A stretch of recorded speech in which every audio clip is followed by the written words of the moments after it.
right, welcome back to Homework Mini Lessons with Miss H. And today we're doing page 45, Unit 1, Week 5.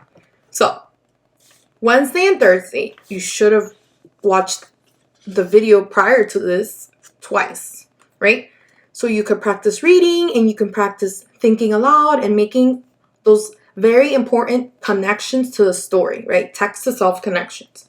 Those are the things that are going to give you the tools to be successful on the third grade FSA, because that's my purpose as your teacher, is to prepare you not for second grade only, but I want you to go upstairs to third grade and kick FSA butt so that you don't have to be retained, because I don't want any of my kids ever getting retained for no reason. That's foolishness, okay?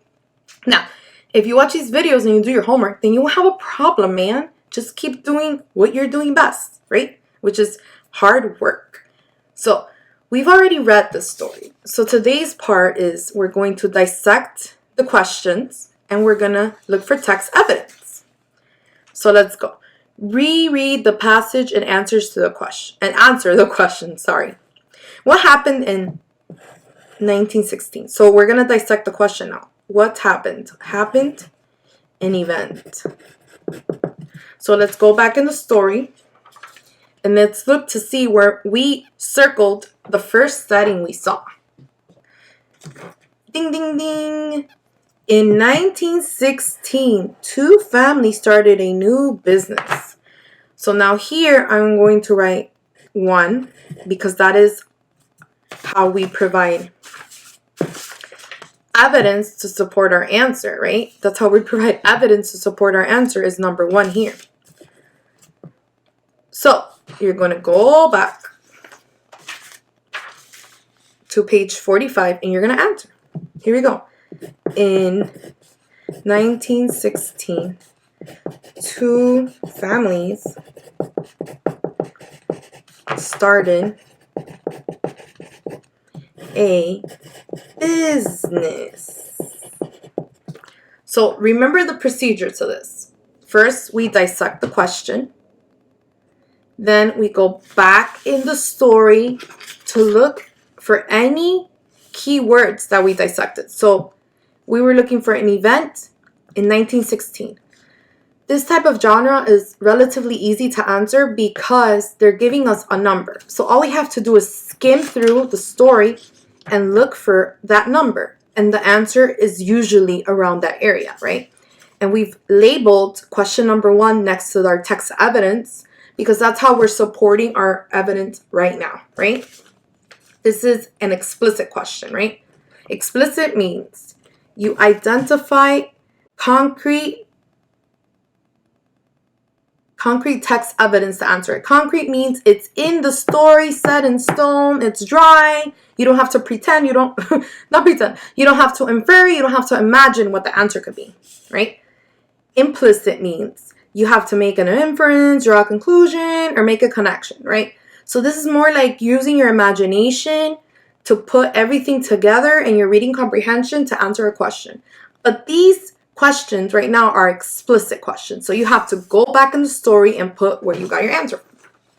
Let's go to number 2. What happened in the 1940s? What happened in the 1940s? So now I want you to do what I do. Event. All we have to do is look for 1940. So you're going to go back in the story. Look for the sentence that says 1940s. It's in the back part. I'll give you a little clue. I'm going to highlight my text evidence up. Because it is explicit, concrete evidence, I'm going to put a number 2 there. And now my expectation is that you copy it in the answer. Hold on. Give me a moment.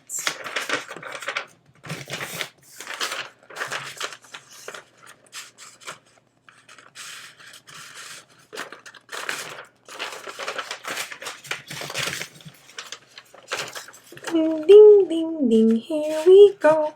All right, so now I want you to put that text evidence for number 2.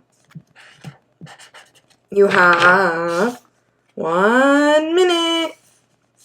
Oops, there you go. 1 minute to do that. Ready, set, go.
All right, we're back. So now this one you're going to do by yourself.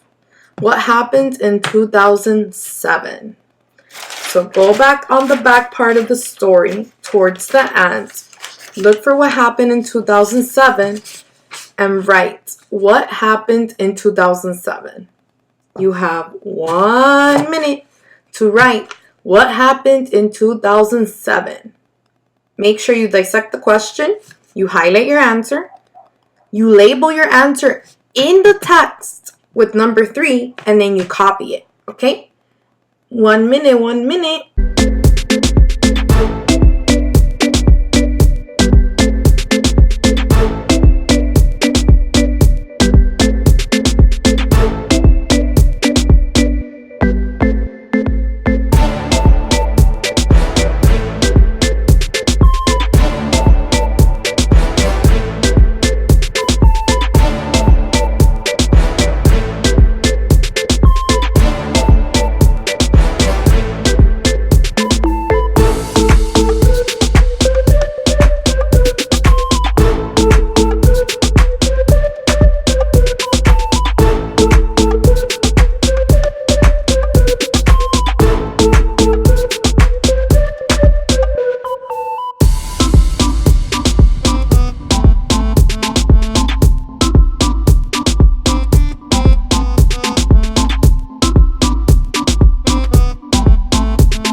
Awesome. Now we're doing part B. Work with a partner. Remember, if you don't have a partner, you can just read by yourself, okay? That's fine. Read the passage aloud. Pay attention to how you pause and group words together. Stop after 1 minute. Fill out the chart. So now you have 1 minute to read the passage family business, all right? And then you're going to write how many words you read there. I don't ask you to do this one because most of you will do this one by yourself, okay? Ready, set, 1 minute.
Awesome. Ms. Hernandez read 100 words. Wow. I'm such a quick reader.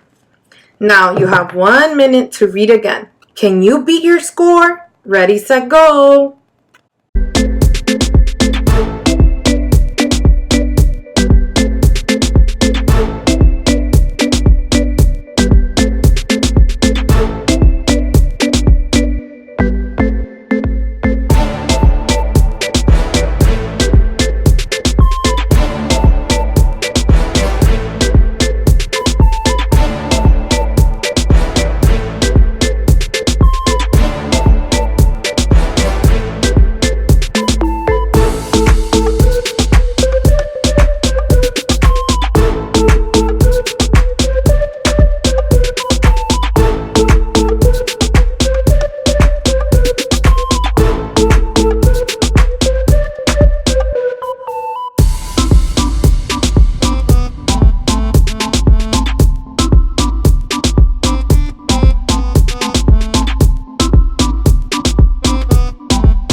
time, Ms. Hernandez read 103 words because she got saliva stuck in her throat. That's okay. Next time I'll read faster.